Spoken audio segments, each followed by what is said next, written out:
What's going on, guys? My name is Arrow, and in today's video we were talking about my league starter for 3.22 Hydrosphere. It's back.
Okay, so let's talk about the mechanics of Hydrosphere. This build is not super straightforward, but once you get used to it, it is an incredibly simple and fun build. So you cast a Hydrosphere on the ground, and it does a few things. By default, it converts 100% of its base physical damage into cold damage. So when you cast the Hydrosphere, it does cold damage when it hits something.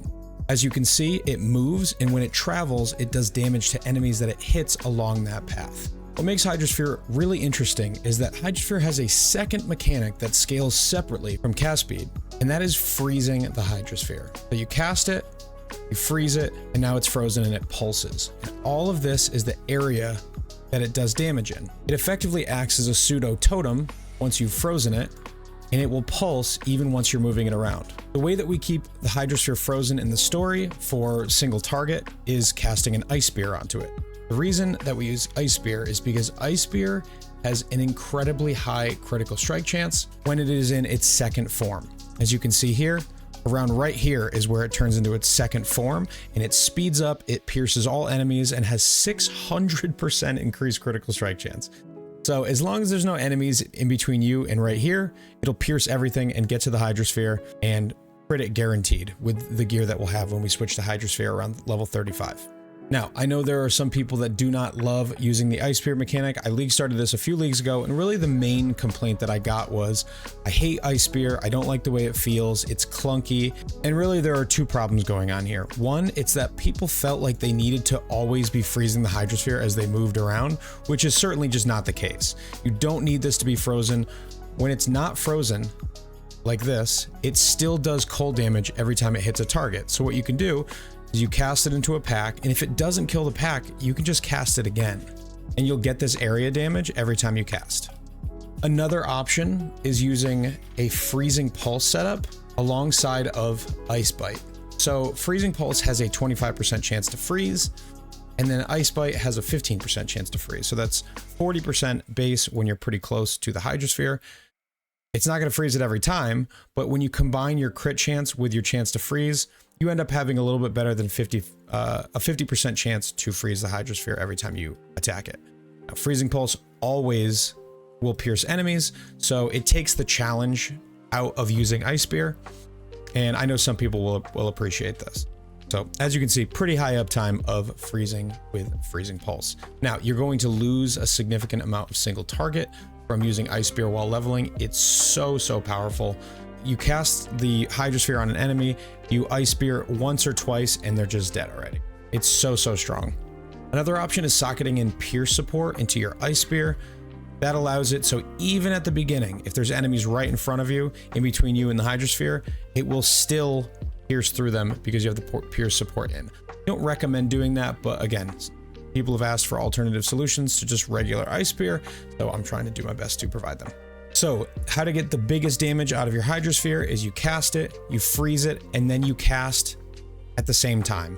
And what this does is it means you're getting the pulse damage from the Hydrosphere, but it's also resetting every time you cast it, so it's pulsing and being casted at the same time. The huge benefit of Hydrosphere is having access to this totem style damage, but that you can basically double it when you're casting at the same time. So one more time, pulsing, casting, you're getting double hits. So when you jump into your PoE, In order to find your true DPS while you're casting, you take your hit DPS, which is what it does when it's pulsing, and then you add cast rate times average hit. So this is about 2.5 million, somewhere in that range. So this build as is about 5 million DPS. So this number is not your entire DPS. So those are the basic mechanics of Hydrosphere. So eventually you're going to have Vortex on your left click, and you're not even going to need to use the Ice Spear. We dropped the Ice Spear in the end game. You can add Vortex as soon as you can handle the mana cost, to be honest. You put in an increased critical strike on it, and you just put it on your left click, and by casting the Hydrosphere and walking over it, you will incidentally keep full uptime on your freezing of the Hydrosphere. Now for bosses like Eater and Exarch, you're going to have to be a little bit more cognizant of where you're standing, just to make sure you hit it once every 10 seconds or so, but you really don't have to pay that much attention. I find that endgame bosses these days, you're actually better off being fairly close to them, because if you're too far away, a lot of them have teleport mechanics, especially like the Eater. His shield charge looking mechanic is so deadly, but if you stay relatively close, he never uses it. So I pretty much stay close to those bosses anyway, so I don't even notice it, but you will have to maintain it on bosses. Okay, so let's talk about the PoB a bit. There's a lot going on here, and there's probably going to be a lot of things that change on League Start. Another really exciting thing about this build is that we have so much extra intelligence from all this pathing that really gives us almost nothing, that we are going to be able to fit, I imagine, around 10 tattoos without doing anything else to our gear. If you get one big int roll on a piece of gear, that's 5 more tattoos that you're going to be able to get. So I'm really excited to iterate on this at the beginning of the league once I get access to some of these tattoos and see what tattoos are available. I know the +1 gem that would go on Utmost Intellect is going to be really strong. I hope we can tattoo these points as well. I'm pretty sure we can. So that's going to give us access to a bunch more damage and maybe some ways to make gearing simpler. But tattoos are going to be huge for this build specifically because we have so much extra. If you are looking for something that is very handholdy and you're not going to have to solve any problems at all, this probably isn't the build for you. So let's go through and talk about some of the things that you can do if you want on this build. Number 1, Intensify. I really like this gem on Hydrosphere because you get so much area of effect while you're mapping, but when you stop and cast, you get huge extra damage. With 4 stacks of Intensify, you get 60% more damage. This is far and away the best gem to use damage-wise.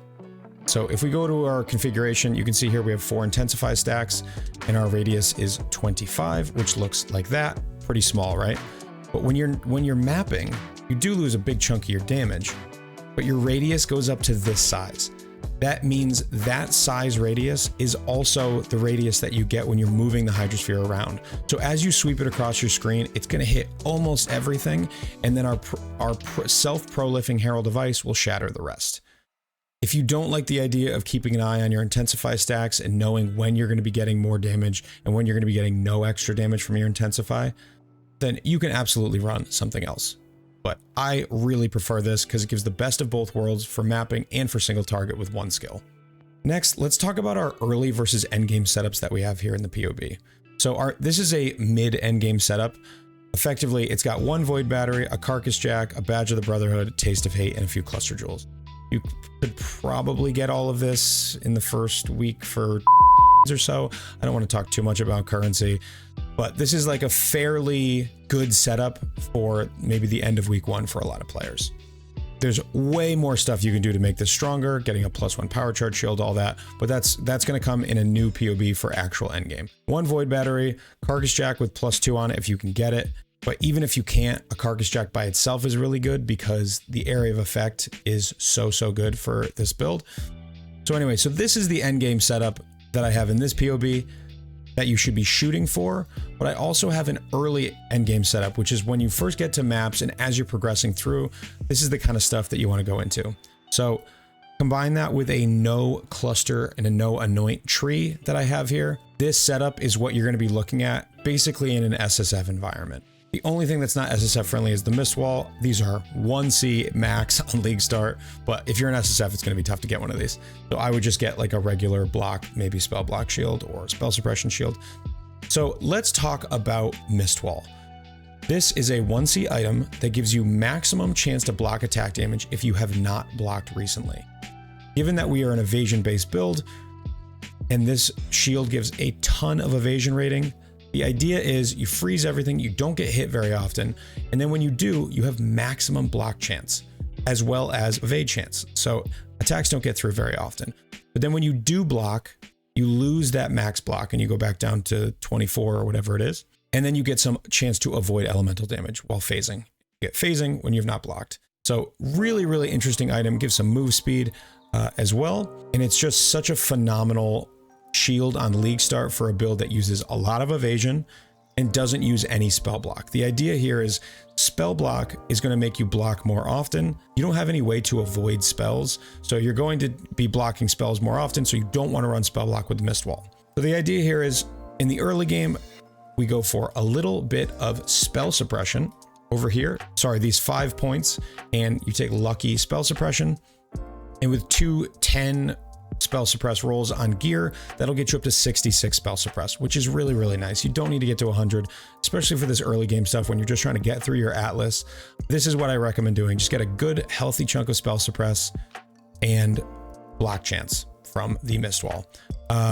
You're also going to be turning off Tempest Shield on this early game setup.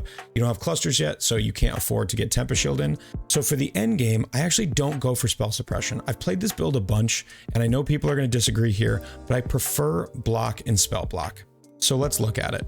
In the mid end game setup, get the tree right as well. So once we have our clusters and we have our mid end game gear, this is just a very basic shield with 10 spell block and 10 attack block, nothing crazy. And we end up with 40 block and 61 spell block. On average, you're actually going to take less damage than someone who has 100% spell suppression with 61 block chance, but you're going to take bigger chunks of damage. The idea here is we don't get hit very often, and we have a fairly big life pool combined with energy shield that both have a lot of recovery forms. So if you're getting a lot of blocks in, you're not taking a lot of damage. Combine that with our evasion, and we just don't get hit that often. Another thing about spell block, when you take it on the tree, you have better access to things like attack block from the shield mastery. You don't have to path all the way down here to inveterate, which is pretty much mandatory if you want 100% without spending a ton on gear. And it allows you to path over this direction to get all of this mana reservation. So I find this to be better. I know a lot of people are going to disagree. That's fine. If you want to play spell suppress, you absolutely can. But I prefer this version. Even with this fairly cheap gear that is not very defensive, we get a good chunk of block, a good chunk of spell block, and we just don't get hit that much. This could be improved even more with just getting a better shield. So in here, we have a ton of leveling tips, a ton of regular tips for the build, all of the gems that you're going to need, where to buy them. It's super in-depth. It's not nearly as in-depth as my ice shot guide over on Maxroll, but it's very, very in-depth. But do keep in mind, this is not the most straightforward build ever. There are going to be some challenges, so if you're not looking for that, definitely find a different build. But I will say, if you do get through some of the annoyances like the ice spear, etc., and you get to the end game, Hydrosphere is one of the most satisfying skills that I've ever played. And almost every single person that comments on my videos or comes to my channel says this build is amazing. So I'm actually still iterating on this build. I'm still trying to find little things that we can improve here and there. So I may or may not make some changes again before League start. Definitely come back to this video and click on the POB that is most recent. I will put a timestamp of when I update it if I do. But if not, this is the build. I'm super hyped for League start. I think this is going to be really good for the League mechanic. I know it's really good for Sanctum because I League started this in Sanctum. It's great for things like Legion, which I plan on going for on League start. And most importantly, it's fun. Super excited. I hope you guys join me on this Hydrosphere journey. If you do, let me know down in the comments below. Stop by my Twitch, twitch.tv/AER0__. All of my links are down in the description, Patreon, Discord, etc. So that's going to be it for me. And as always, take care.